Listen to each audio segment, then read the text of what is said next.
La historia a mí me gustó siempre. Desde chiquito leía historia, pero no el libro como a lo mejor uno se puede imaginar, un libro académico, sino a lo mejor novelas históricas. Siempre me gustó. Mi formación inicial es la de oficial de la Armada. Yo me recibí de oficial de la Armada en 1970, pero siempre andaba con libros de historia.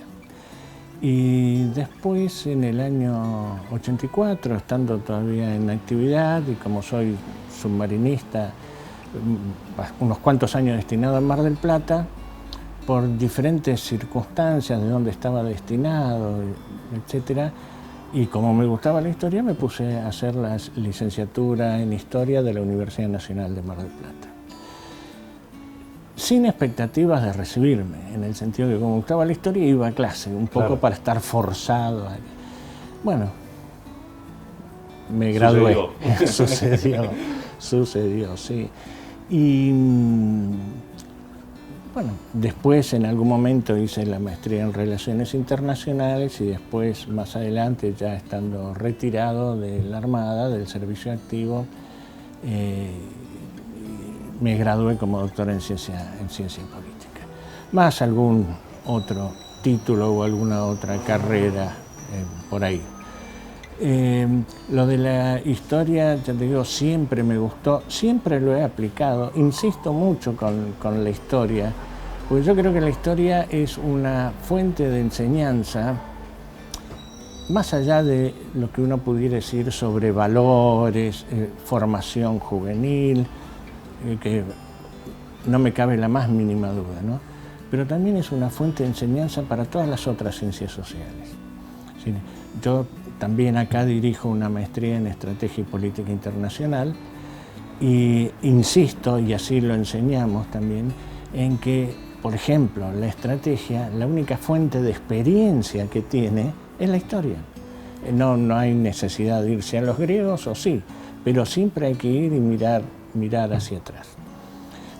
Lamentablemente, con lo que se está viviendo ahora entre Rusia y Ucrania, lo que vivimos en su momento también, desgraciadamente, con la guerra de Malvinas, las sucesivas crisis con la República de Chile, todo eso está en la historia. Entonces, más allá de la historia como disciplina social, digamos, y de investigación en sí misma, todo ese producido de la historia también debe ser utilizado, debe ser tenido en cuenta para otras actividades en el ámbito de la ciencia social. Claro.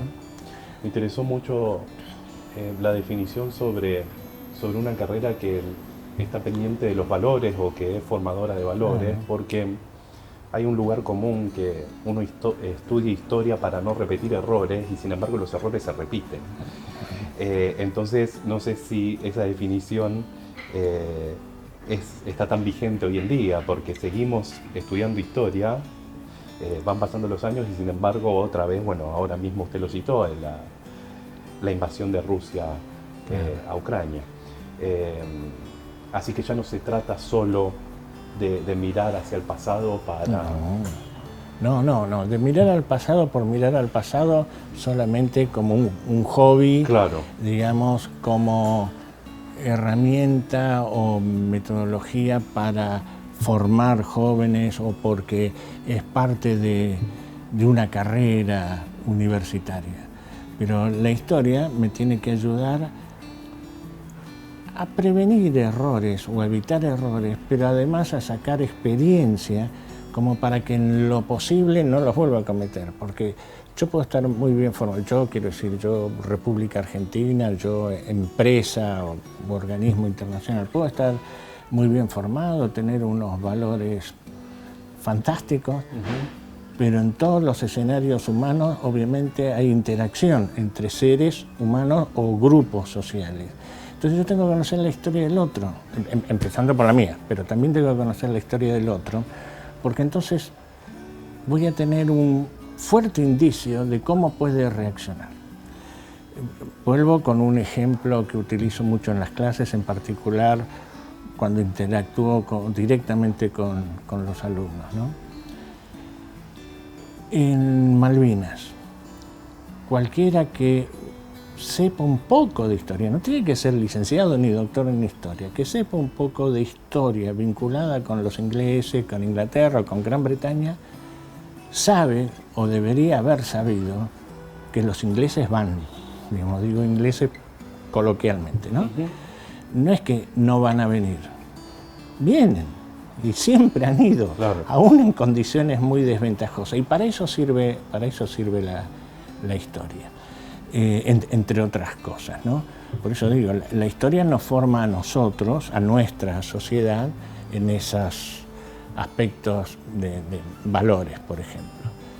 Pero además tiene que ser una herramienta fría, sin categorizar al otro.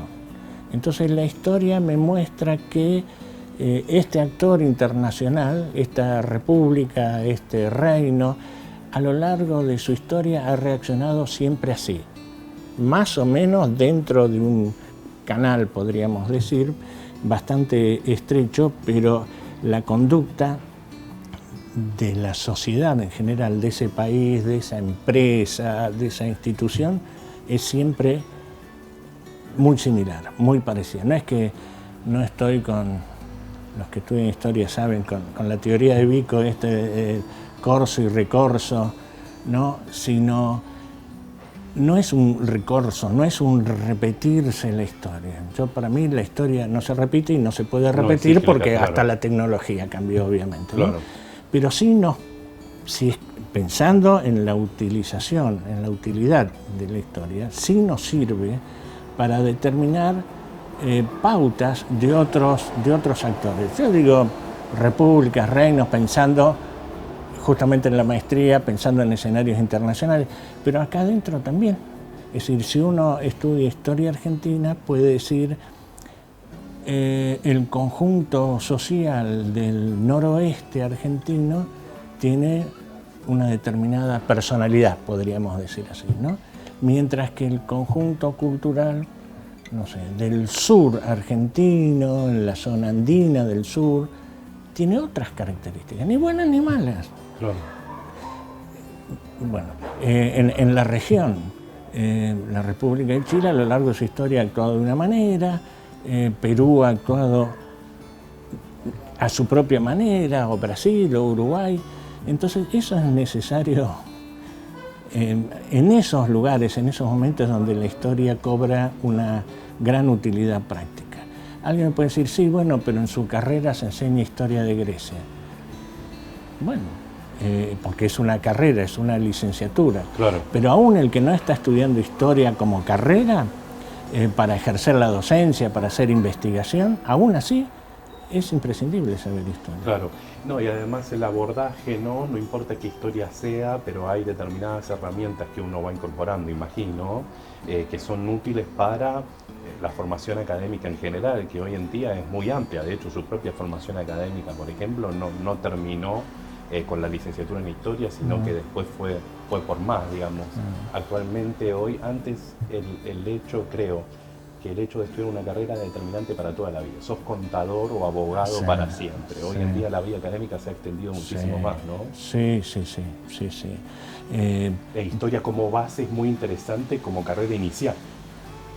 Bueno, claro, yo soy licenciado en historia, me gusta de siempre la historia, entonces la defiendo mucho. Claro. Pero concuerdo totalmente con lo que me decís, porque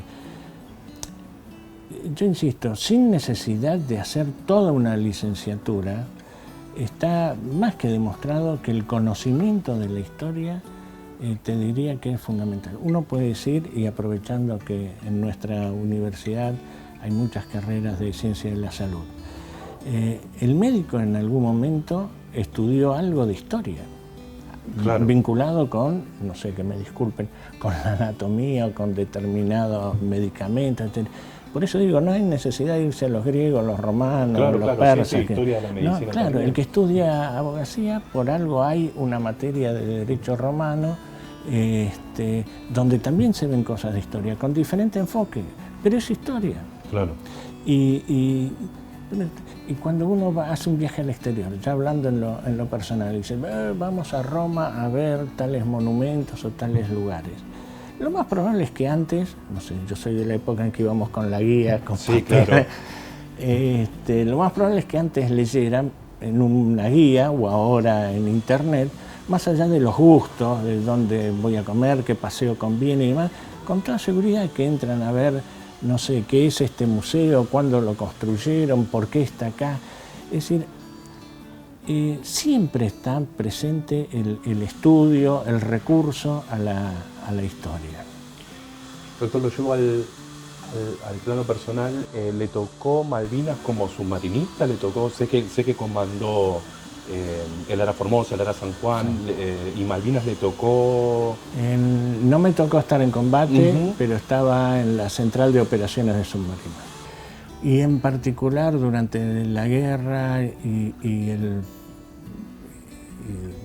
las desgracias de los fallecimientos, entre los que tengo unos cuantos amigos y tengo, bueno, por supuesto, hablando de la Armada nada más, ¿no?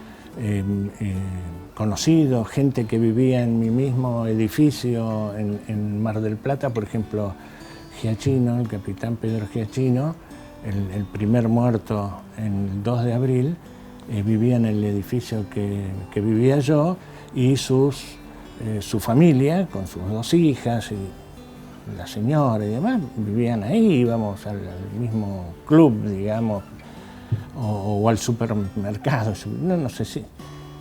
A ver, no se siente parte de la historia en ese momento.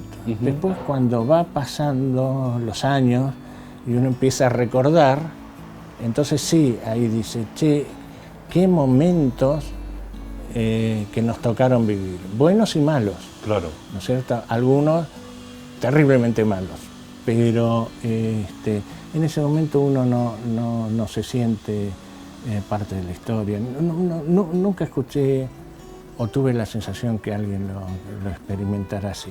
Pero claro, como te decía, a medida que van corriendo los años, vamos mirando hacia atrás y entonces uno lo asocia todo, hasta la historia de la familia. Claro. ¿Yo sabe con qué lo pienso? Con esta época en particular.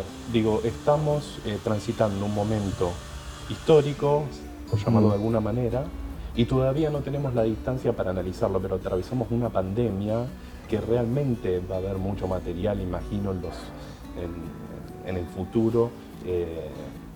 Y bueno, cómo vivenciamos esta época, si es que finalmente los virus no evolucionan y terminamos después en algo mucho más complejo, ¿no?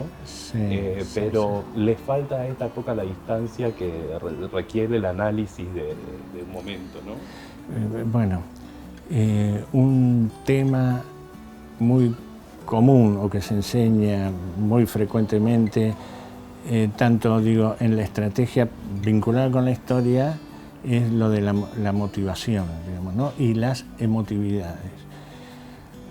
Porque analizar un hecho cercano, un hecho histórico cercano, hace que haya una importante carga de subjetividad, claro, aún involuntaria.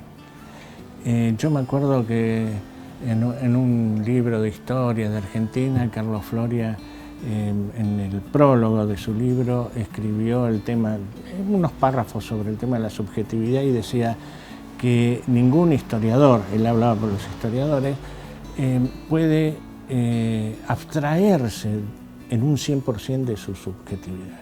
Que lo mejor que puede hacer alguien que escriba un libro de historia o de ciencias sociales en general es aclarar al público lector cuál es su subjetividad, claro, y que está haciendo un esfuerzo por reducirla. Entonces, las sensaciones, que son los sentimientos, volviendo al tema de Malvinas, durante la guerra, después de la guerra, no son los mismos que ahora, 40 claro, años después. Claro. ¿No es cierto? Ni que hablar durante la guerra, porque quienes estaban en combate lo que sabían que tenían que hacer era combatir con el otro como mínimo para que no lo mate, o él matar al otro. Y eso, hay muchas historias de esas de los aviadores que después se encontraron, que estuvieron combatiendo. Claro. por ahí algún compañero mío que fue parte de los aviones de la Armada que hundieron algunos buques en el estrecho de San Carlos, después se reunieron con el comandante del barco que le habían hundido. Claro, ¿cierto? claro. Pero unos cuantos años después. Es decir, el análisis histórico inmediatamente después del hecho, yo creo que lo podría hacer alguien que no esté involucrado. A lo mejor Rusia y Ucrania lo podemos analizar nosotros ahora, claro. Pero un ruso, un ucraniano ahora, y no, porque va a estar con una terrible carga de subjetividad. Claro, claro.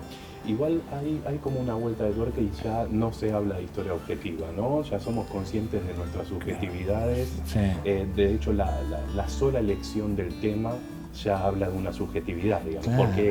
¿Por qué este análisis y no? Sí, ¿no? pero ninguna duda. Y además del tema, las fuentes. Claro. Uno dice, a ver, aún siendo muy sincero, muy transparente, intentando reducir la subjetividad a cero, intentando. Yo voy a agarrar este libro o el otro, y aún involuntariamente por ahí este me gusta más que este otro. ¿Y por qué me gusta más? A lo mejor por las fuentes en las que está basado el libro, a lo mejor por el estilo de redacción, pero ya ahí hay una elección. Claro. ¿No es cierto? Así que sí, comparto totalmente lo que dice. Lo importante para mí es que, si bien de esto pienso yo, ¿no? Es imposible que una obra, una enseñanza, una clase, no tenga una carga de subjetividad. Yo creo que lo importante es que, comenzando por el que da la clase, escribe o habla, y siguiendo por quienes los escuchan, tengan presente que la subjetividad no va a estar reducida a cero. Claro, claro, claro. No, y capitalizarla, ¿no? Porque las experiencias, digamos, celebrar distintos puntos de vista, uno se enriquece Sí, a partir sí. de la interacción y no sesgarse, ¿no? Sí. Bueno, esa es la parte una de las partes más ricas de la historia, cuando uno hace investigación y si puede interactuar con otros. Por eso yo, digamos, cuando hicimos el diseño de la licenciatura en Historia, una materia que yo quería que estuviera sí o sí es Historia Oral. Porque de esa manera uno tiene los actores y después hay que analizar si está muy cargado de emoción o no, pero lo que decías vos, pero el tener contacto con el actor de un suceso, ¿no es cierto? Eso es fundamental. Y entonces, en tercer año figura el seminario de Historia Oral. Bueno, ha sido un honor, un placer conversar con usted. Gracias. Muchas gracias, de verdad. Un gusto.